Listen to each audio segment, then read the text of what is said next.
So the plan today is to keep on working with the material in Chapter 8, which is dealing with hypothesis tests. So last time we worked with hypothesis tests for differences in two means, two proportions. So I want to just kind of start by reviewing some of that and then continue on thinking about what happens when we make errors doing hypothesis tests and how we can calculate the probability of making those errors. The plan again, just so you guys know, you've got one more homework assignment due next week. No reading quizzes for next week, so just the homework is due next week.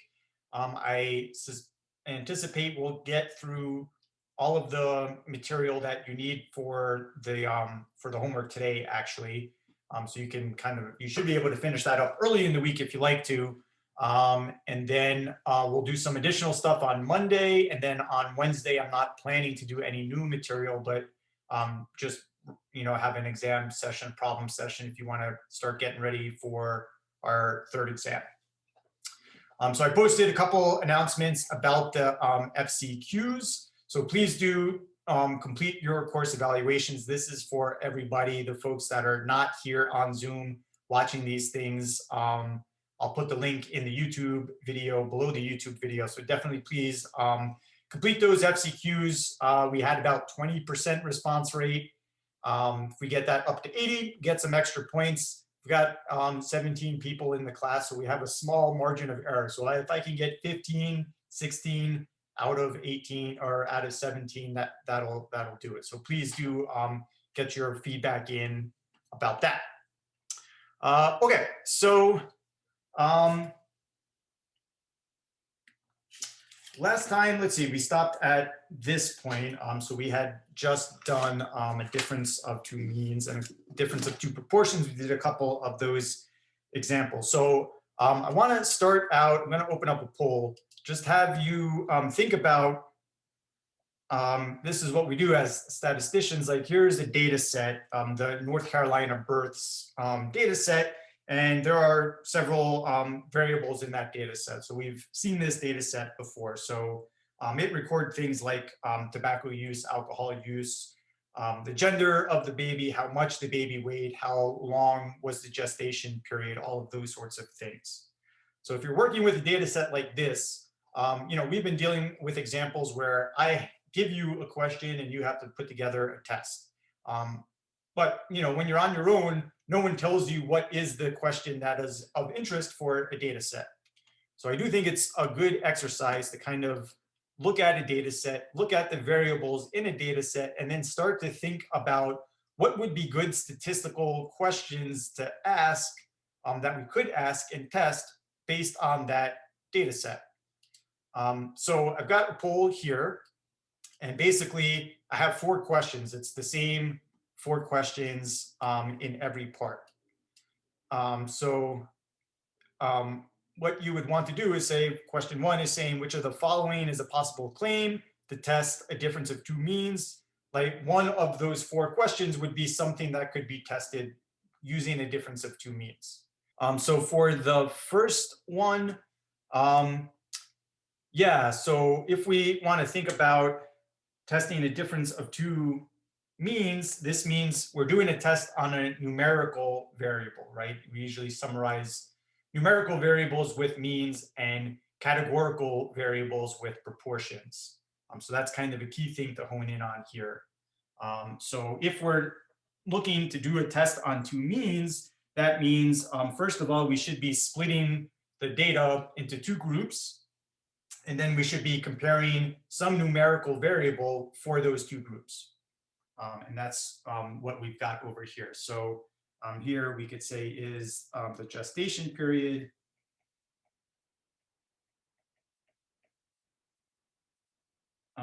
For mothers that give birth to females.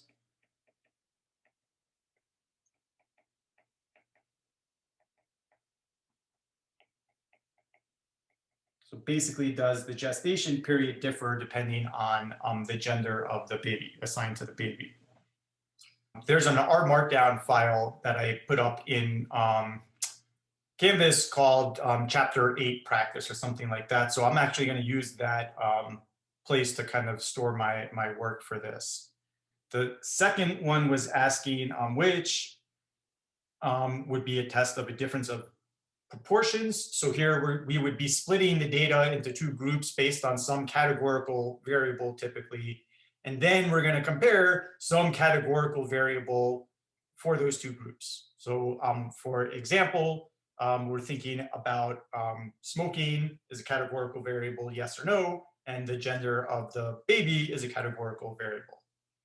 So the question here was, are mothers that smoke less likely to give birth to a male compared to mothers that don't smoke?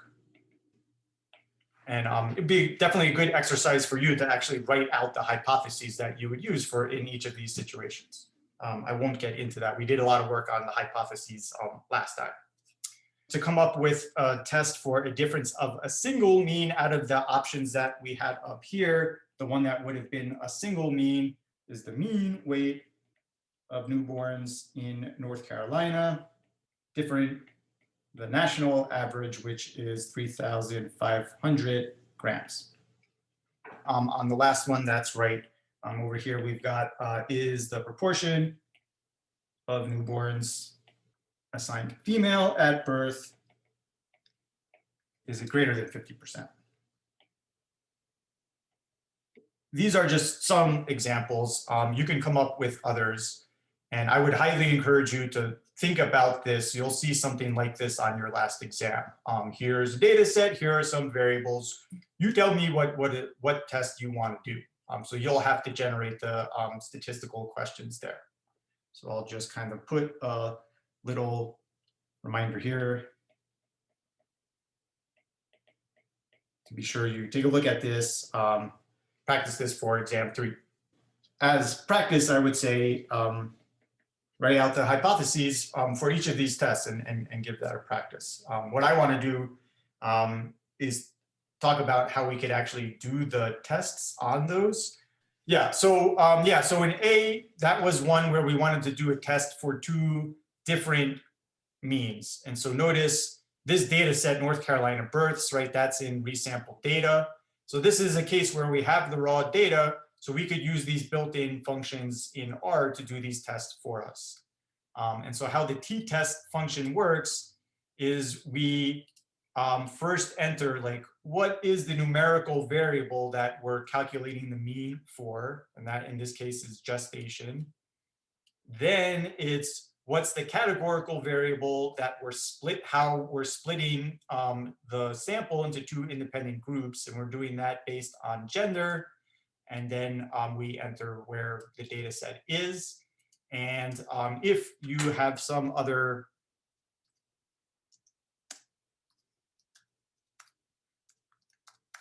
you typically do want to indicate what the alternative hypothesis is. So in this case, we had, are they different from each other? So that would be a two-tailed test. And if you leave off the alt argument in that command, it'll just by default do a two-tailed test. So I can kind of load this and then run a test. Okay. Oh, two-sided, sorry. I see why it's yelling at me, not two-tailed. That's good, right? I just wanted to show you what an error message looks like, and that's a very clear one. Sometimes they're really hard to read. This one's really clear what I messed up. I should have put two-sided there. And then we could check out and see, this was the mean gestation period for females, about 39 weeks. This is being measured in weeks. And here we have it for the males. And you can see they're really close, right? So there's based on this, we really couldn't say there's any connection between gestation, the length of pregnancy, and the gender of the baby.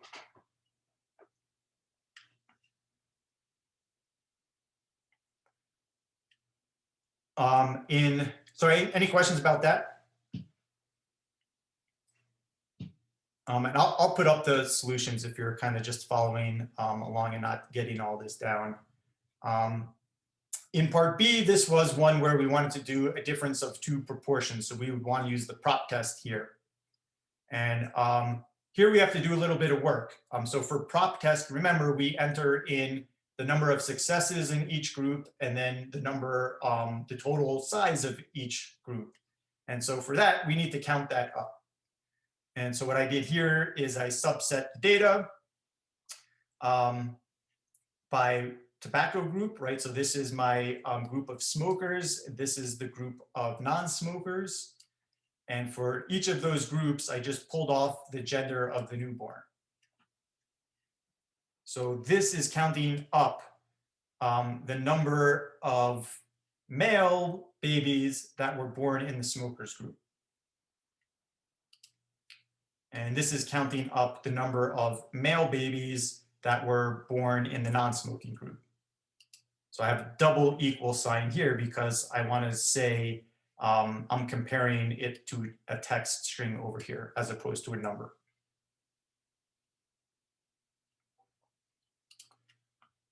And then we can use the length command to calculate how many values were in each of these sets. And then once I've done all of those counting, then I can input those into the right spot in the prop test. And you want to make sure that you do it in the right order. So you have successes for group 1 and group 2, and then total size of group 1, total size of group 2. And in this case, this was a left tail test. So that's why I have less over here. And this gives me, you can see here that from the smokers, 42% of the kids were born male. And for the non-smokers, it was 49%. And that seems like a pretty big difference. But when you look at the p-value, if we were doing this at a 5% level, though the p-value is pretty small, that wouldn't be significant enough. So this typically 5% significance level, that's a pretty strict benchmark. That's not easy to get to. So when you do get below that benchmark, you can be pretty sure that you're not making errors, but we'll talk about today that sometimes you do. Any questions?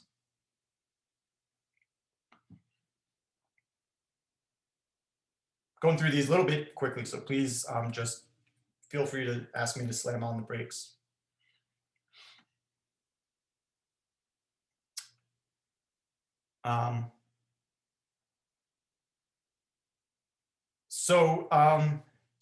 For this one over here, we're going to do t-test on this variable. And let me just kind of say here,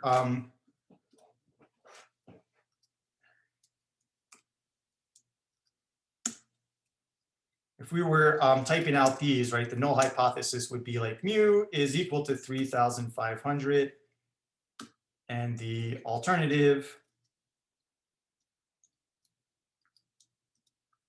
in this case, would be mu is different. So not equal to. So those would be our competing claims. And here we have a single mean. So I would like to use the t-test on the weight. So I'm going to create this array of just the weights. I'm going to pull off the weights from the data set and create an array called weight for that. Now I want to do t-test.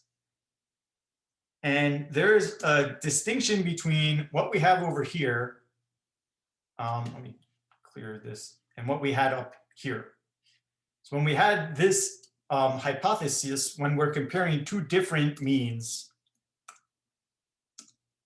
the claim is always the same, which is going to be like mu1 minus mu2 equals 0.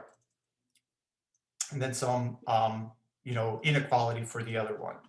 So when we're doing differences of two means or two proportions, the null hypothesis is always the value is 0, right? We're saying this difference equals 0 in the null hypothesis. This t-test command, if I don't enter anything, it's going to assume I'm comparing my mean weight to a claim that the mean weight is 0. So by default, the t-test is going to assume that this is your hypothesis. And in this case, that's not what we want. So we need to tell this t-test command that our null hypothesis is not 0, but it's 3,500. So we do that by entering mu. We say our null hypothesis is mu is equal to 3,500.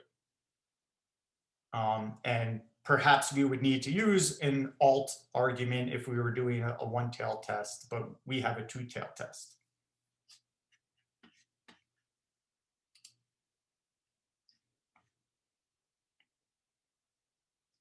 And then from this, we can see that here we get a really, really small p-value. And here you can see that by us putting in this 3,500, yeah, that changed the alternative hypothesis now. So in this case, right, this would be significant at just about any significance level that you could imagine over here.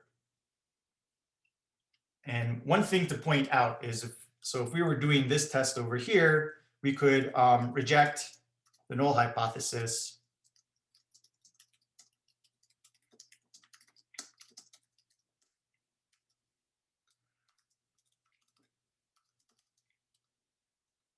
And so we have evidence that the mean birth weight in North Carolina is not 3,500 grams. Okay, so we can only establish the alternative. So we wouldn't want to claim a direction because the alternative hypothesis is not claiming a direction. And this is consistent. It's nice to look at this with confidence intervals, the work we did with confidence intervals. From this, I can see, right, usually we're thinking about is 0 in my confidence interval and using that to make some conclusion. Here I can see that 3,500 is not inside of this confidence interval. So it's not plausible based on this analysis that that mean birth weight would be 3,500. So whether we're using confidence intervals or hypothesis tests, we can still draw same consistent conclusions in the end. So some people just always use hypothesis tests and don't do confidence intervals, and sometimes you can just do confidence intervals and not do a hypothesis test.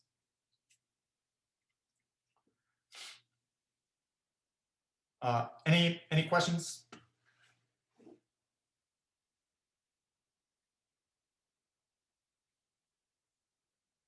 Okay, and then in part D, this was where we wanted to see is the proportion of newborns signed at birth greater than 50%. So I've got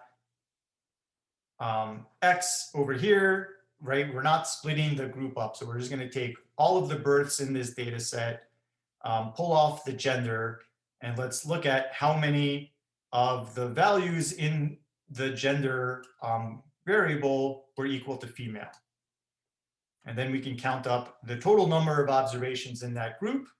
So here, this is going to give us the number of successes, the number of females out of this many samples. And then I can run a prop test over here. And you can see there is a difference here in that I didn't indicate what the null hypothesis was, right? Like I did, like I had to do over here. And based on the output that you see here, you can see that the default here is saying that it is equal to 0.5. And that's what we have over here. Just keep in mind that if this were different, then you would need to also insert a command that says like P is equal to, I think that's how it goes. let's see. So if I wanted to test, like, is it different than 40%, something like that, I think if I do this, that will work. Yeah. So if you do want to change it to something other than 50%, then you need to hard write that in. If you don't put anything in like we had, then it assumes that it's 1/2. Okay, so just keep that in mind. The default for a test for means is that they assume the claim is that the mean is equal to 0. For a proportion, the assumption is that it's equal to 1/2.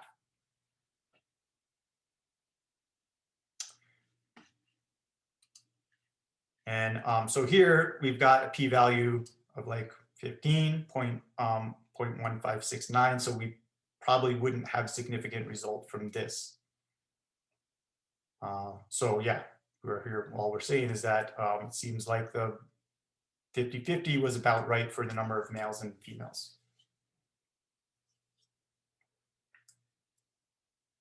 So that's a quick review of all sorts of hypothesis tests that we did last time, actually.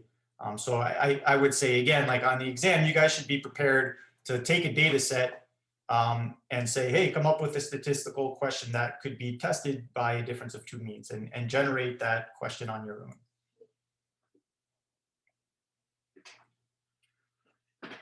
Okay, so then the last thing that I want to talk about on worksheet 17 is dealing with this wetsuit example that we've done.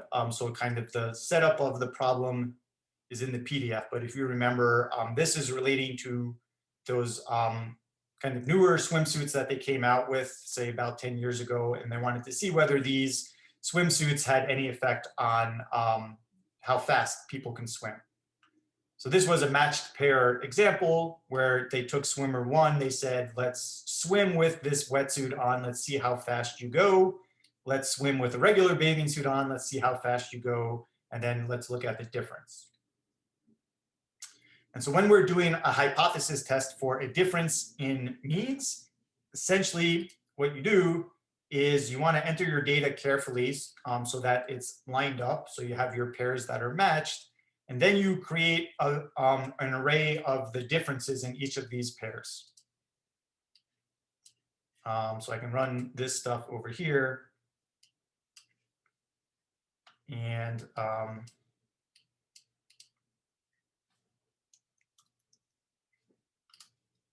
let me see what that looks like.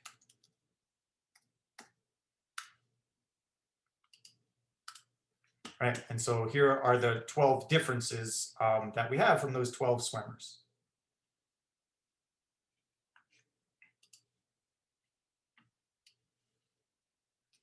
So after we find this vector, then we just do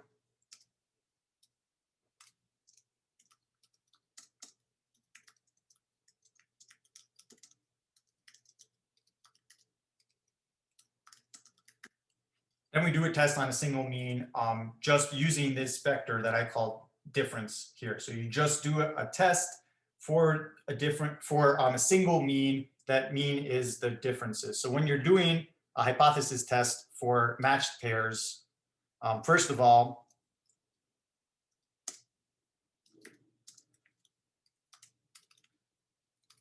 right, the claim in the null hypothesis would be that the wetsuit makes no difference.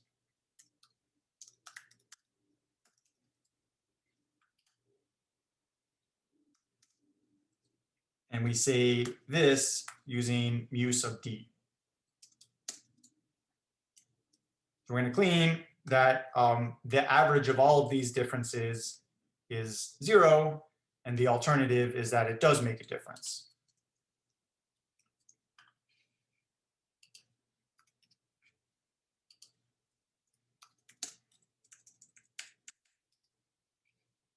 In which case, this would not be equal to 0. And then the thing that we use to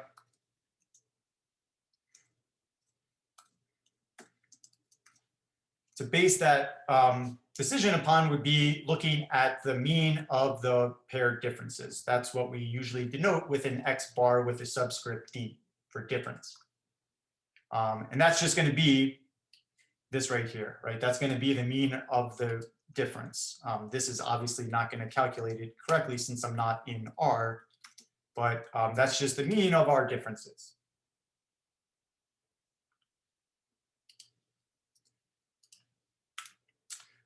So over here, I created this vector of differences. I calculated how many things are in there. That should be 12.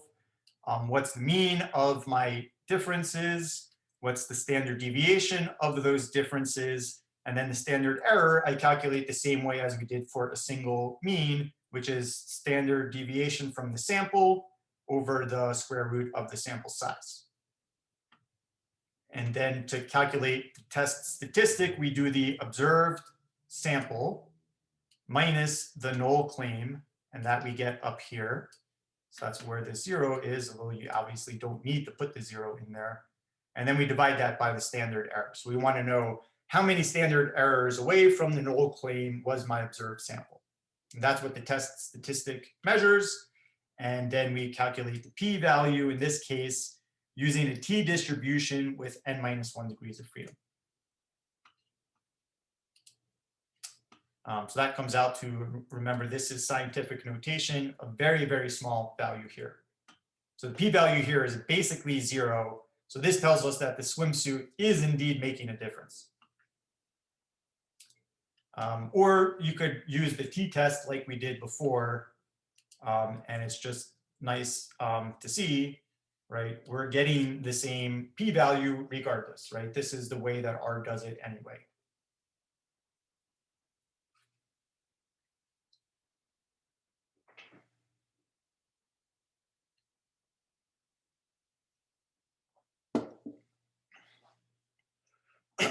Okay, any questions?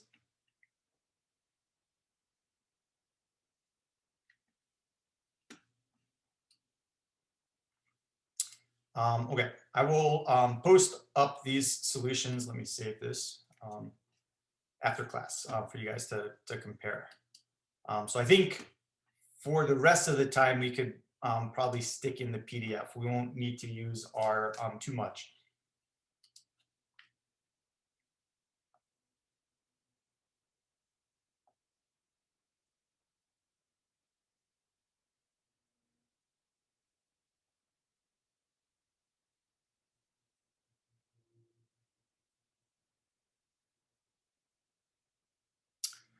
Okay, so we did this one on our markdown.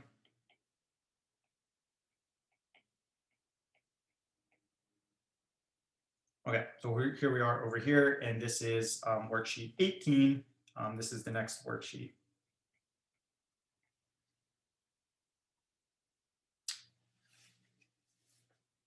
Yeah, so we've kind of been talking about this significance level a little bit, and might be curious, like, where does the significance level come and how does setting different significance level affect the accuracy of our results?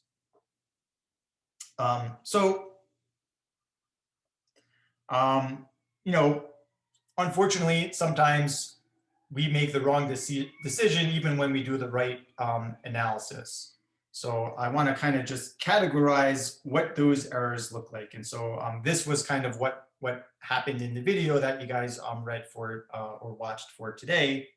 So we say that one error that we can make, so when we're doing a hypothesis test, again, there's really only two conclusions that come out of this. We reject H0, and since H0 is a directly competing claim from HA, if we can reject the null hypothesis,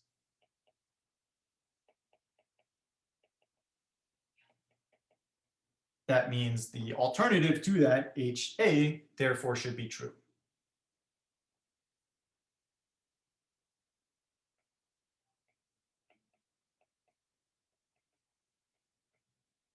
Okay, the other option is fail to reject HO.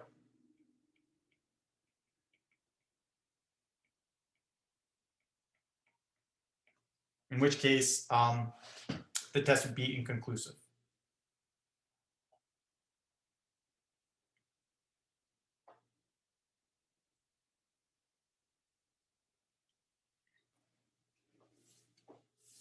So type 1 error occurs when we come up with this conclusion. We come up with, we think the test is significant, but in fact, it's not. So right, in reality, behind the scenes, there's the null hypothesis, and even either that claim is right or wrong. We just don't know. So if we happen to get a p-value which is small, and then we reject HO, sometimes we do that even though the null hypothesis was true. So when we make an error like that, that's called a type 1 error. And when we make an error the other way,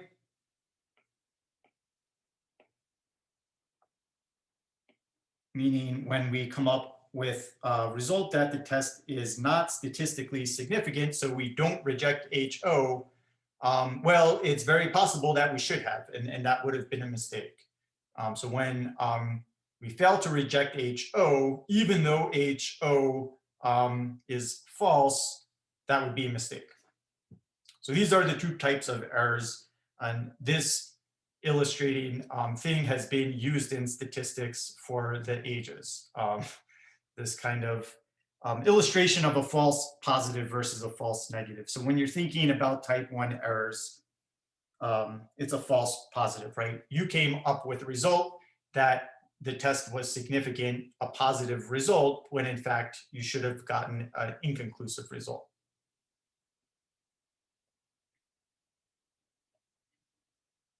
So a type 2 error is a false negative, meaning we came up with an insignificant result when in fact the result should have been significant.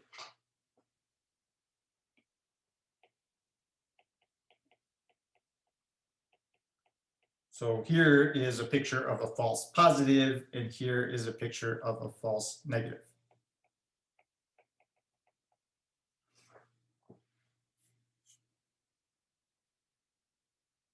So errors are bad. We definitely want to avoid making them. But I'll just say, based on the context, the ramifications of making an error could be worse. A type 1 error is going to be worse than a type 2 error in some situations, and vice versa. So how bad these errors are really depends on the situation. And that's what the next couple of questions get at. But any questions about these definitions for these types of errors?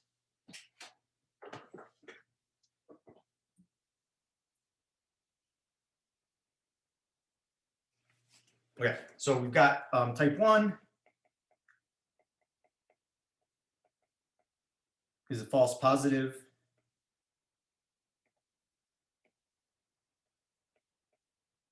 When you reject,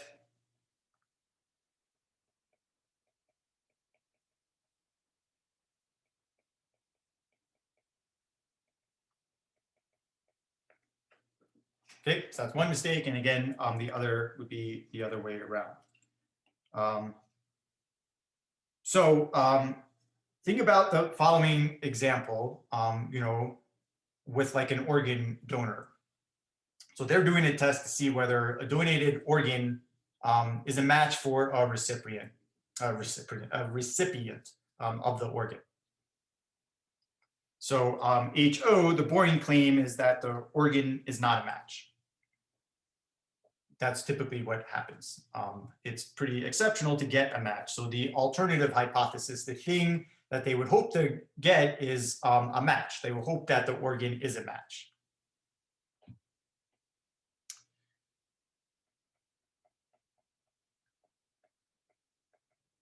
Okay, so we've got type 1 is a false positive, type 2 is a false negative.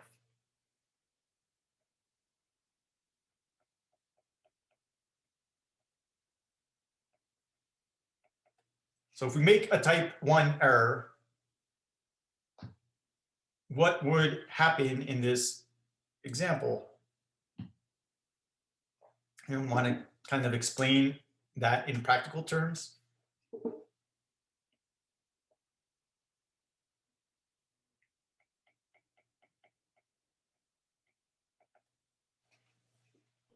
It'd be really bad. It'd be that someone would get a match and it wouldn't be a match. Yeah, so we would reject the null hypothesis, right? Which would be it's not a match, and therefore accept the alternative, which is that it is a match. So the test comes back a match.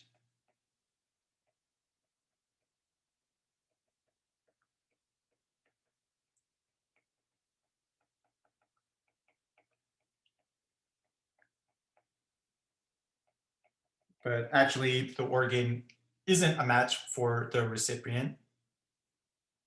Not good.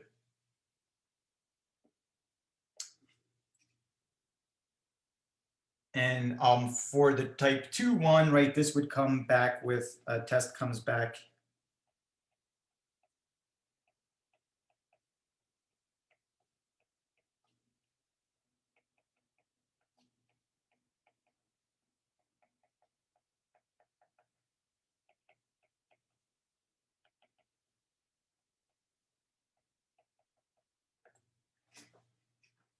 so that would be like a false negative in this case. They say, nope, it's not a match, but actually it is a match. So if we're looking at a situation like this, which of these errors do you think is worse to make in this situation? Type 1 error. Yeah, type 1 would be really bad, right? I mean, you don't want to make an error either way, but at least with a type 2 error, okay, you would think that that organ goes to somebody else, and this recipient has to wait a little bit longer. And depending on how severe that condition is, that could be really bad too. But yeah, when you transplant a organ to someone that is not a match, that's really bad, right? That person is likely to have some really bad consequences, to die. And not only that, that organ could have gone to use to somebody else, and now that person might also be at risk. Yeah, so this would be a case where you would probably be willing to accept more of a type 2 error if that means you have less of a chance of getting a type 1 error. So there's some connection between these two errors, and setting the significance level has some effect about which of these two errors is going to be more or less likely to occur.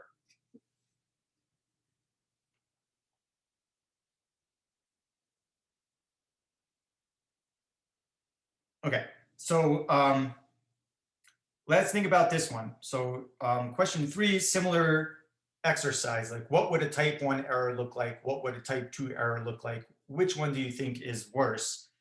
Where now the situation is going to get a test, say for COVID.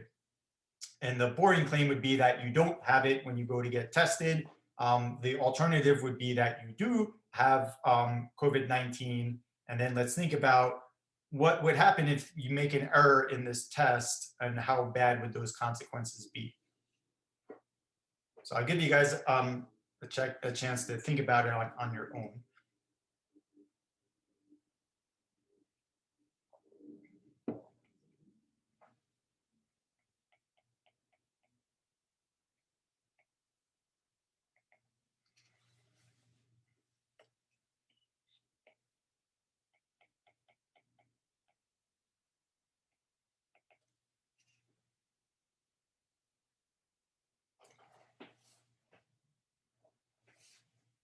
Anyone want to take a shot at what the type 1 error would be here? You'd be telling a patient they have COVID when they don't. Yeah, so you would reject the null, which is they don't have COVID.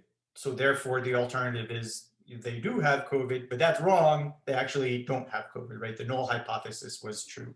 So here would be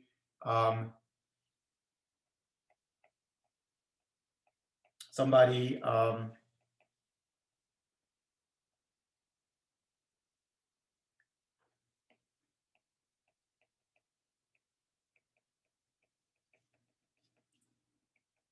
they get a positive test for COVID, but they don't have it.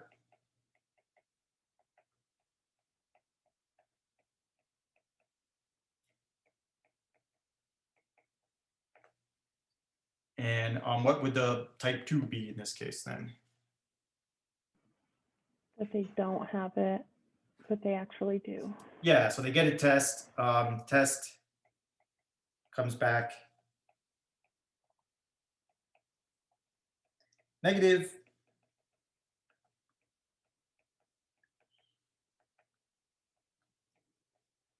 But they actually do have COVID-19. And which of these would you say seems like a more risky mistake? Yeah, so here that certainly would be the case over here that, yeah, you wouldn't want someone thinking that they're negative going out, behaving the same way and possibly spreading it to other people, right? So type 1 error, yeah, that sucks for the person that's told they have COVID and they don't, but at least you're just impacting really one person at that point, as opposed to the other consequence. So yeah, the point here is that we don't just want to say a type 1 error is always worse than a type 2 or vice versa. It really depends on the context.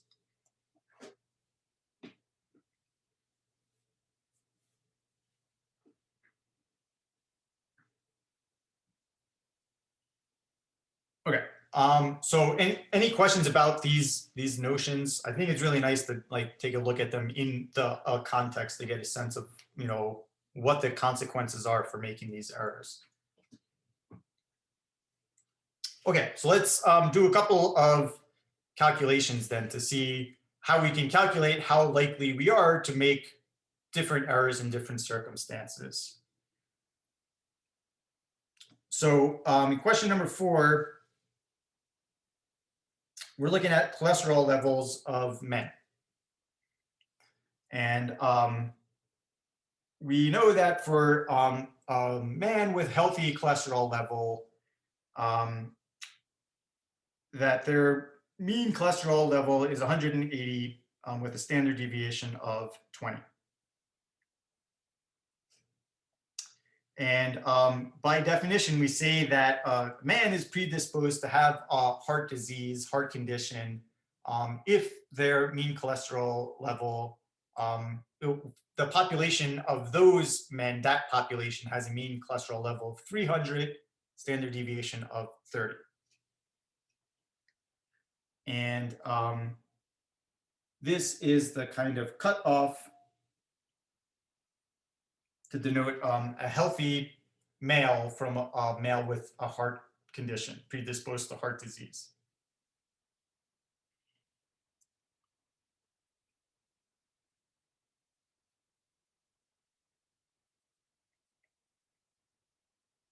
So I'm just kind of writing out here, like the cholesterol level for healthy men is normal with a mean of 180 and a standard deviation of 20.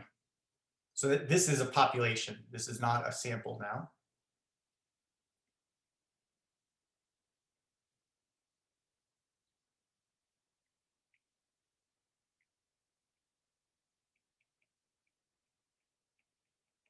And so for the not healthy group, that was 300.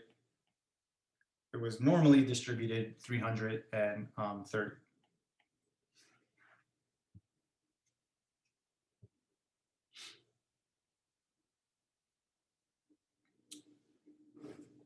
So problem is, like, we pick a person and we don't know what population they're from, right? We don't know necessarily if they're in the healthy population or in the not healthy population.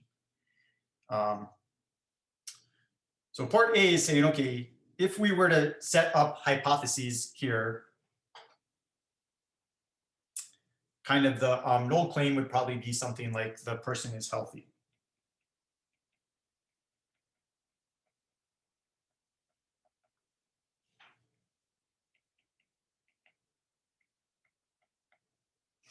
A J is kind of would be the assumption that they are not healthy.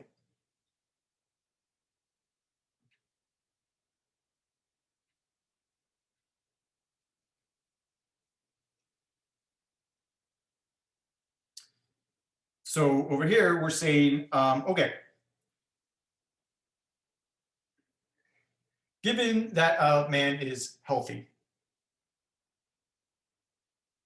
okay, meaning they come from this population over here, what is the probability they are diagnosed as predisposed, okay, which is the part that I've highlighted in green, is what it means to be predisposed. So you can think about this as like, what is the probability? I'm going to let C in general just denote the cholesterol level, whether they come from the healthy or the not healthy group.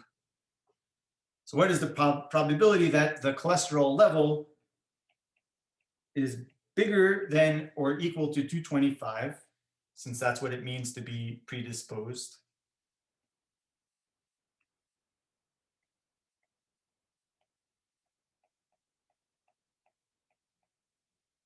Okay, given that this vertical bar is a conditional probability, given that this person came from the healthy population.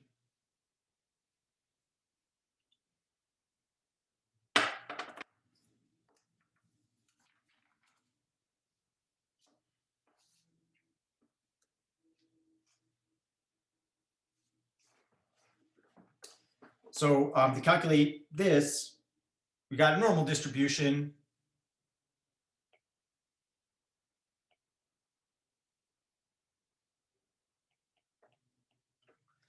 Which is centered at 180. And we're trying to calculate what are the odds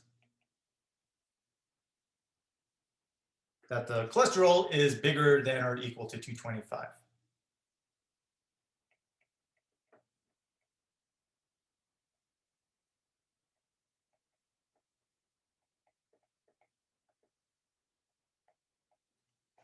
So we could use this p norm function, right? But remember, p norm calculates area to the left. And if we want to get area to the right, then we subtract that from 1.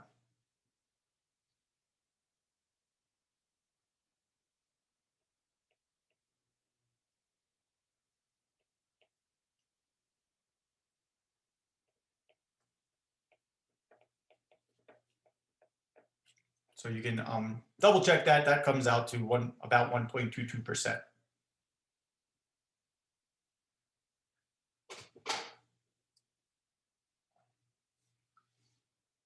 So this is the probability of a type 1 error.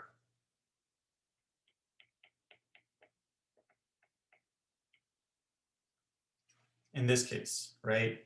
Since we're asking what is the probability that we have rejected the null hypothesis and come away with a diagnosis of being predisposed, but that was wrong, but the person actually is healthy.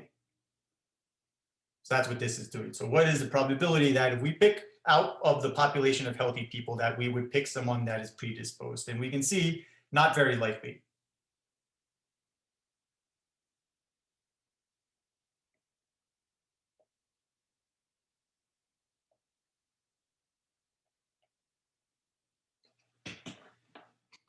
And in part B, we're thinking about this the other way around. Like, what is the odds that we would get someone that is not healthy, given that they're not healthy, that they would actually be diagnosed as someone who's not predisposed? So in this case, their cholesterol would be less than 225, given they come from the not healthy group.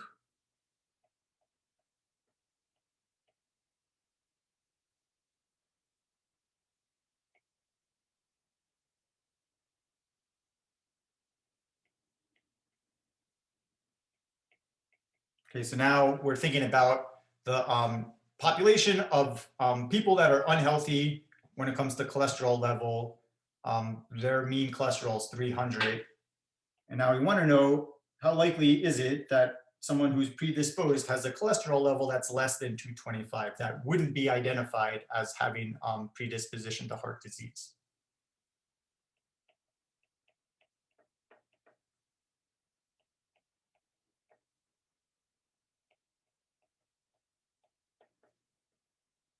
So here we just use the p-norm function since we do want the area to the left. And this comes out to 0.0062.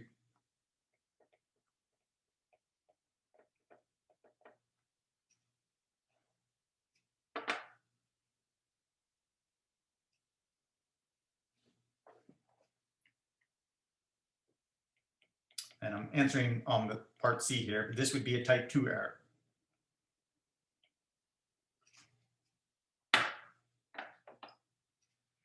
And you can see like this cutoff, this 225 is something that, you know, doctors have decided we're going to use a 225 as the cutoff. And by choosing this 225 as the cutoff, they make the type 2 error less, right? Half, almost exactly half as less, half as small as the type 1 error. And that makes sense in this case, since a type 2 error is worse, right? You're telling someone who's not healthy, you're doing just fine, you know, go out and do whatever you want. That person's at big risk, as opposed to a type 1 error. If you tell someone that they're predisposed to heart disease and they're healthy, okay, that's not great, but at least it's not as bad as the alternative. Yeah, Stephanie. So does that last one, does that include 225, or is it just everything to the left of it? So when we're doing with continuous distributions, whether or not we include or exclude that actually doesn't affect the value, since probably nobody has specifically a cholesterol level of 225. It's probably 220, you know, 4.999, et cetera. So in computation, it really doesn't matter. It wouldn't change it. But conceptually, I think it does make a little bit of difference, in the sense that 220, if you did get a reading of 225, that would include you in the non-healthy group, predisposed. Right, okay. Yeah, but at the end of the day, it wouldn't affect the numbers either way if we include or exclude it.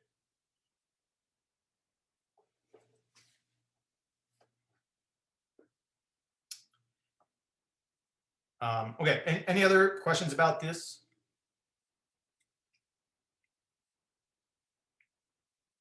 So here's kind of a nice picture. If you,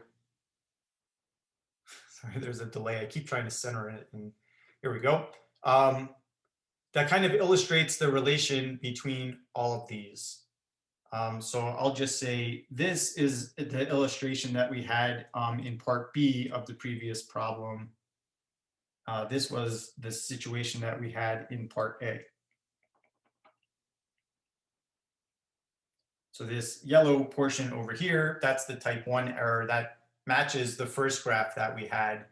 And this kind of cyan color over here is representing the type 2 error.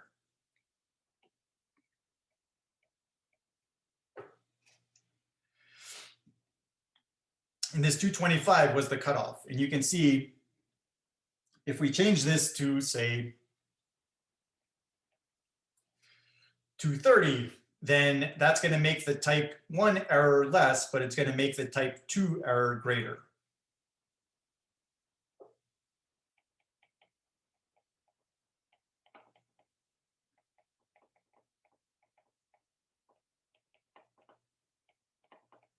So if we increase the error from 225,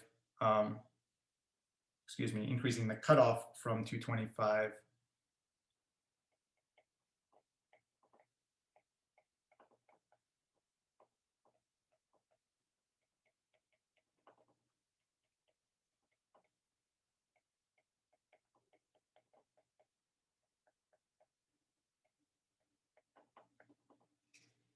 and so that's a bad trade-off in this case, since you would probably be more concerned about controlling the type 2 error.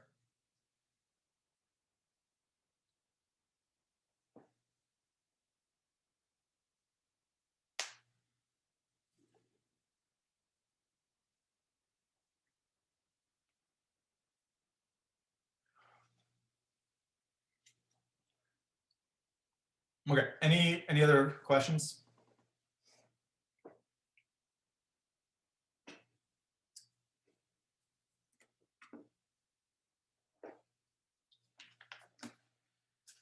Okay, so let's take a look then at the last one for today, question 5.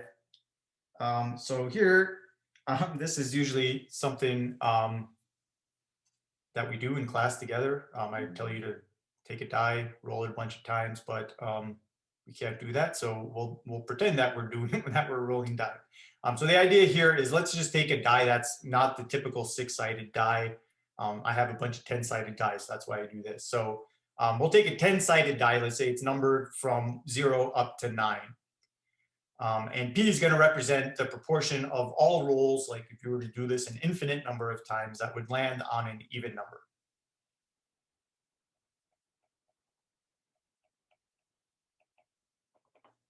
So we want to test whether it's fair. So the null hypothesis, right, would be that the die is fair. That's the boring thing. So the probability of getting an even number would be 1/2, right? Half of the values on the sides are even, half are odd.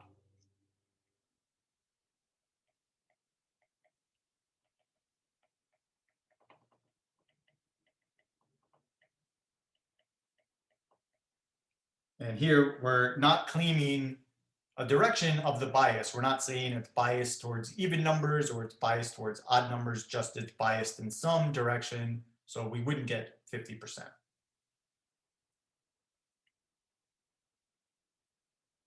Okay. Right so now we say know roll that die 20 times and we get 7 rolls out of 20.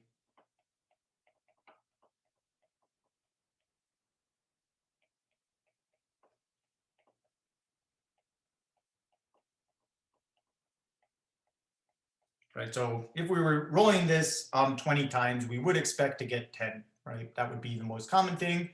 So we got 7. Okay, that's less than what we expected.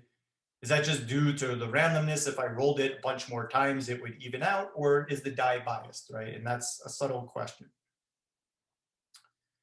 So, okay, that was me rolling my die. I got 7. So now let's calculate the p-value. Like how bizarre would it be to get 7 out of 20?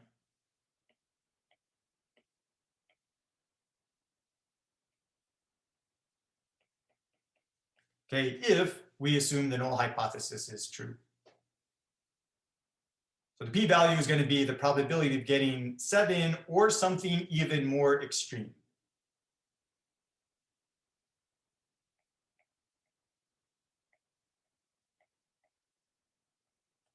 So I can calculate what is the probability, first of all, that I would get less than 7 out of 20 even ones.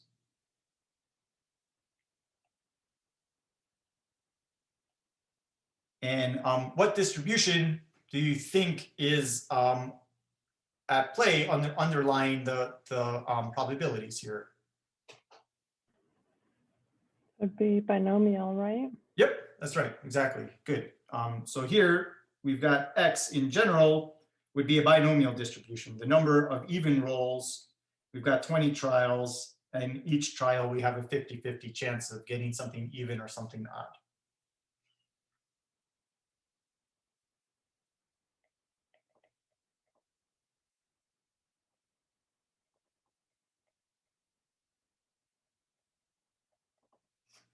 So I can calculate what is the probability that I were to get 7, 6, 5, 4, 3, 2, 1, or 0 even numbers out of 20. That's what this is calculating, right? This would be the probability of at most 7 out of 20.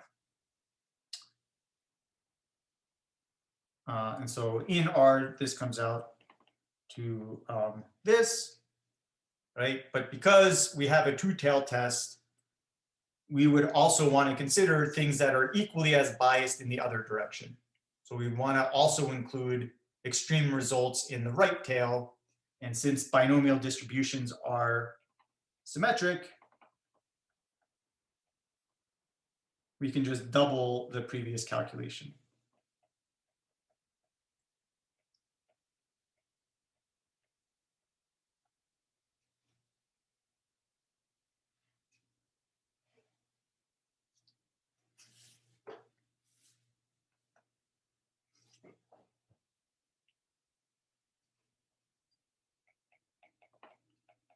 So let's say we've got a p-value here, 0.2632. And we've got our significance level of 10%. We see our p-value is bigger than the significance level. And so when that happens, what's the result of the test?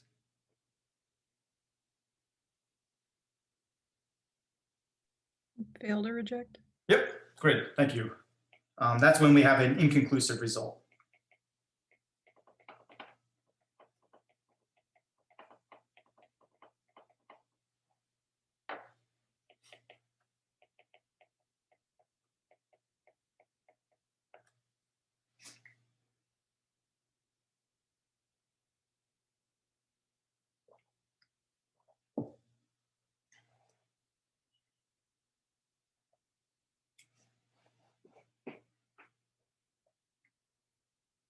So this significance level, right, is really the threshold for what is the maximum amount of type 1 error that we're willing to accept.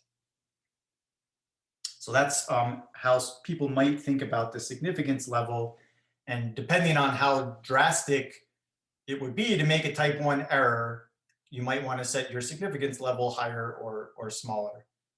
And that in turn has some effect on the type 2 error.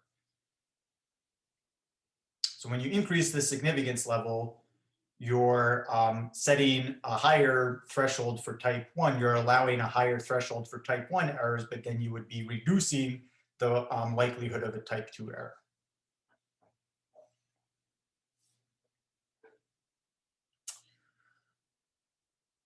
Okay, well, that was the plan for today.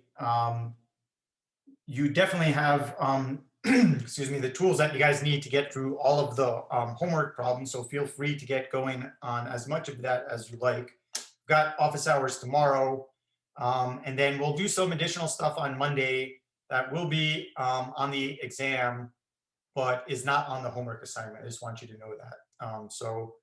You definitely, we've got a wrap on the material for the homework, got a little bit more I want to do on Monday, and then that's a wrap for the semester. So we've got, it's 3:08. We're done early in case you're here watching on Zoom or watching at whenever. So that means you've got well, I just wasted a minute talking about this. You now have 6 minutes to do the FCQs if you haven't done them yet. That time is yours. But for those that are here, if you have any questions, feel free to stick around. Let me know.